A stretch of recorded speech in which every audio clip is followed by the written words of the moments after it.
as guitar players, we often dream of having this perfect technique, perfect guitar, perfect music that we can share with our friends, family, and people online, and we can enjoy making ourselves. Now, the question is, what exactly is perfect? Well, it's not what you may think, because the truth is we are all imperfect and our instruments are imperfect. There isn't a perfect musician or a perfect instrument. Now, this leads us to the point that I've been thinking about and I thought I'd share with you, is that what are some good guitar noises, right?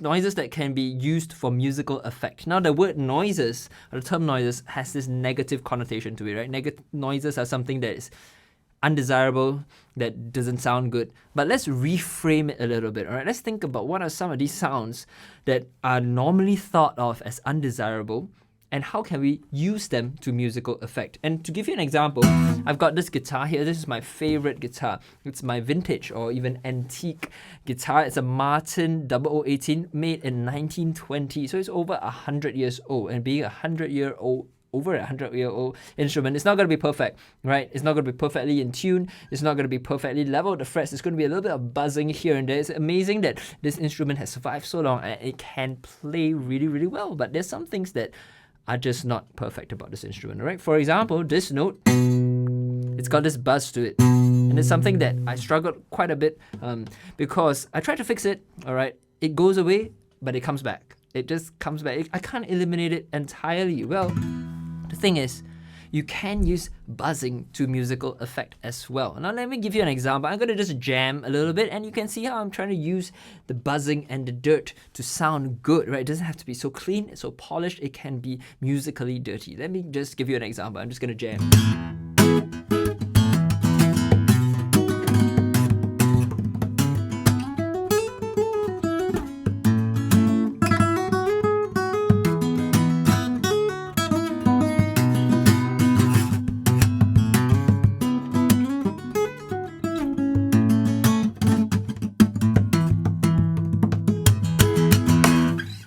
Alright, so that's just me jamming a little bit. Now you can see it's not clean. That's my technique, that's my style. I want to use dirt to musical effect. And I can show you some of these styles or these sounds that you also can employ to give your music a little bit of character. Remember, we're creating art here. We're not creating something that's so refined, because if we want it to be so refined, one is that we'll never reach that goal. And another, that it becomes a little bit too inauthentic, perhaps, right? Too polished, too refined. So what are some of these noises that we can use to musical effect? Well, one, of course, is buzzing.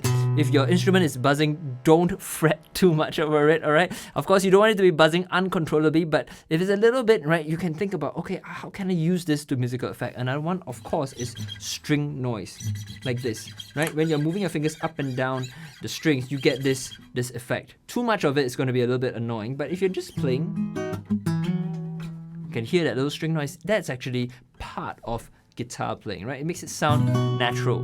If you play on a computer, you don't really get string noise, right? I mean, by computer, I mean a robot plays guitar. You can kind of fake it. You can. There's nowadays programs can do so many things. You can create string noise, but again, the human touch cannot be replicated, not yet at least. All right. So let me give you an example of how I can use string noise.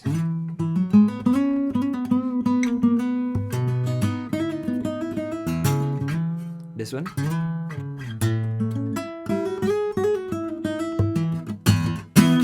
So string noise is one of them. Another one that I like to use is when I do tapping.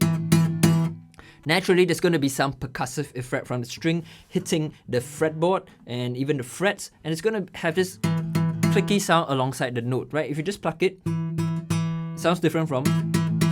Now that's going to be more aggressive, and you can use that to musical effect. Now, other things that we can do, of course, percussion. Well, if you're playing a genre like classical music, then you don't really want all these noises. But here we're playing fingerstyle guitar. You can be a little bit more free and, slacken off a little, not slacken, but, loosen up a little bit. So I use a lot of percussive effects on my guitar. Treat this as a drum, like this.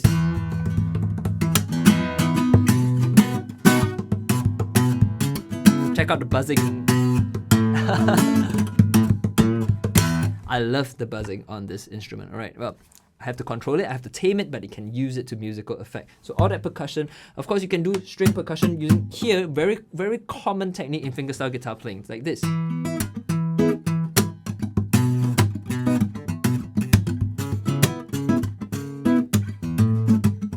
Muted strings, ghost notes.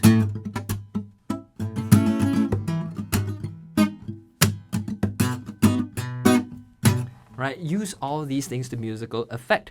Now, I hope this has expanded your repertoire of some of the tools that you can use to create your music that is uniquely yours. Now, if you have other guitar noises that you think can be used in musical effect, just drop a comment below, share it with me. I'm eager to figure out and discover more noises as well, more sounds, more musical sounds.